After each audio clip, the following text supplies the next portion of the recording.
Hi, my name is Melanie, and welcome back to our magical psychic intuitive playground. The last few videos, we have been going over a general overview of the various psychic senses and the clairs that we use to connect with our intuition and receive messages. So today, we're going to start diving into each of those individually. We're going to start with clairvoyance because I feel like that is the one that most people would recognize right off the bat because we see it in movies, we see it everywhere. It's definitely got some of the most cliche myths around it. It is psychic sight if you don't know already. The first and biggest myth, sorry about the glare on my glasses. The first and biggest myth around clairvoyance is that you literally see something spiritual, something in the other realms with your human eyes. Now, I won't lie, some people do. Some people can see clairvoyantly with their actual eyes as if that thing was here in our 3D reality.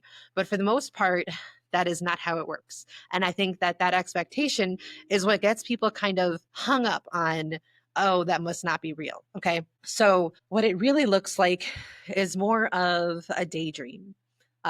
Flashes of images, symbols, pictures, colors, things that pop into your mind without you even trying to put them there. You're like, why did I just see that? Sometimes we notice, sometimes we don't even notice. Sometimes we don't even notice. I do feel like a lot of people are not as self-aware as they think they are, and they don't realize what is going on in their own mind. Like they're not even paying attention to it because they're paying more attention to what's going on in the world around them, but that we're not realizing it's even happening. So I do hope that if anything, this video leaves you thinking and paying more attention to what is going on in your own mind. But anyway, clairvoyance usually happens in your mind's eye. So picture that same space in your mind where you go to when you are imagining something, maybe when you're replaying a conversation you had with your best friend yesterday, right? And you're picturing it in your head. That's the same space that clairvoyant images usually come into. Only the feeling behind it is different because you are not the one putting it there. It just kind of like happens. You're like, why was I just thinking about that thing? I didn't try to do that, right? That's the message. Okay. So there's a difference. There are some signs that let you know that your strength is clairvoyance and you just don't even realize it. Okay. So, like, if you visualize things easily, that's your go to form of thinking is to visualize it in your head, usually creating a vivid scene or something like that. If you get flashes or pictures of symbols randomly for no reason, you probably don't even think about it because it's been happening probably forever. Um, you can see solutions. So imagine if you had to make two decisions or make a decision, right? And you have two choices. Do you picture there being like two paths ahead of you and you kind of visualize each option in your decision, or maybe what each option looks like in the future so that you can decide which one feels right to you, and various things like that. It would depend on the situation, obviously, but do you visualize those options in your head before you make a decision? That's a common thing. If you have really vivid, colorful dreams, and usually if you tend to remember your dreams, that would be a strong clairvoyant trait. When you think of somebody, anybody. So think of your brother Joe, okay? And when you think of Joe, you immediately visualize him in your mind. Or maybe you see a certain color, or sometimes I notice it's pieces of clothing. You see his favorite hat or his favorite jacket pop up in your mind when you're thinking of Joe, right? That is how clairvoyance tend to show up in your everyday life and you just don't even realize it. So if that sounds familiar to you, this might be your strong suit.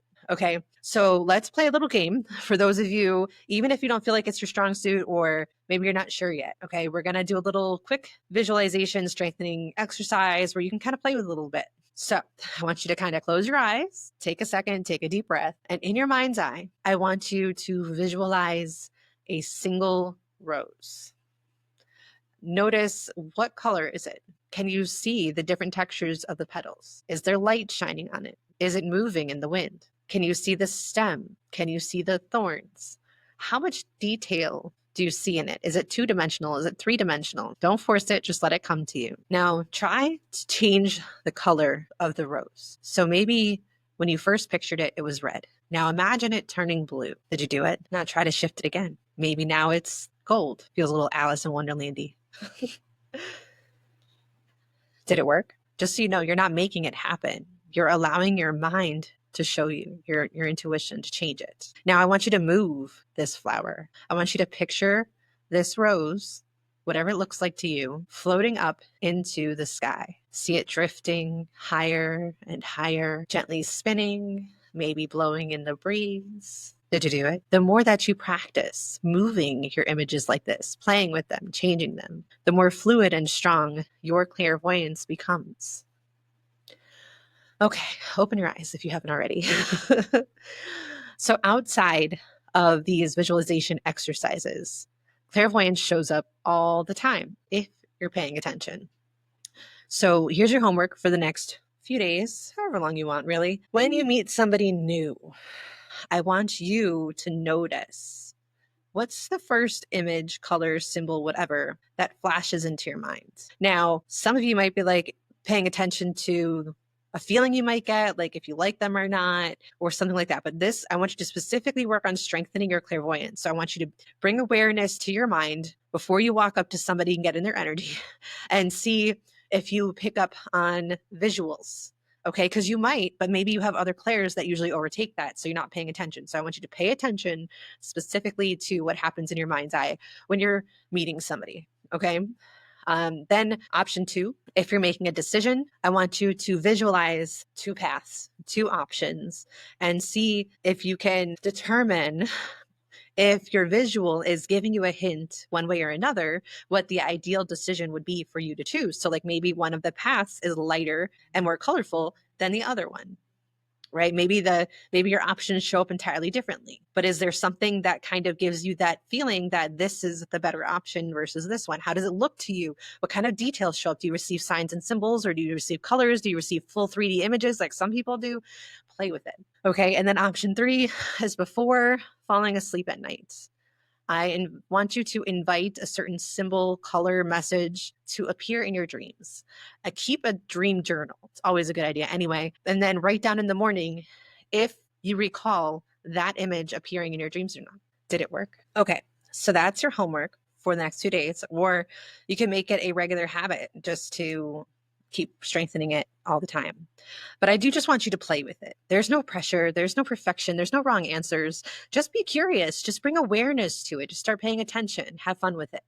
So, some days you might get perfectly crystal clean 3-dimensional images. And then other days you might get nothing but like fog and clouds. And you might find that a little upsetting, but don't worry about it. It's normal. You could be tired. You could just be in a different mood. Your energy could be different. And the fluctuating availability of our messages and the clarity of them definitely is a normal thing. So I don't want you to stress that. Maybe you can even journal about it and see if certain things help your intuition come in more clearly and some things affect it and make it worse. That's always a good thing to do. But the key is either way, don't chase it. Don't chase it. We all want to do that. We're like, where's the answer? Am I seeing anything? Like, don't do that. Don't do that. Because that puts you in searching energy and you want to be in receiving energy. You want to just allow it to come in. And I know that's really hard. I know it is. That's like one of the biggest hurdles, but just allow it to come in and don't put any expectations on it. Don't worry about whether you are or aren't getting anything. You just keep practicing. That's all it is. Okay. Over time, the images will get more clear. They'll get sharper. They'll get more detailed, and you'll be able to control it too. Yay. So let me know how that goes. Super intrigued. If you're excited to keep strengthening your intuition and you want to know about the other clairs, you want to have more psychic exercises, make sure that you subscribe and turn on the notifications for more Psychic Playground episodes, because magic. And in the comments, let me know, like when you picture something like a rose or a sunset, what details stand out the most for you? I always find this interesting because everybody I know that I've worked with or that has experimented with their clairvoyance kind of receives it just a little bit differently. They have different things that stand out for them. It comes in different ways. So let me know. Let me know. I'm really super interested to see what it looks like for you. Like, yes. But just remember that psychic sight, clairvoyance, psychic skills in general, it's not something that you have to earn. Okay. We're born with it. You don't have to be special to have it, to use it, to learn it, to understand it. Okay. You already have it. You're just remembering it. That's all we're doing here, is helping you remember and strengthen it. Keep playing, keep exploring, keep dreaming. You're doing amazing. You're here, and it's only going to get better. All right. I will see you next time.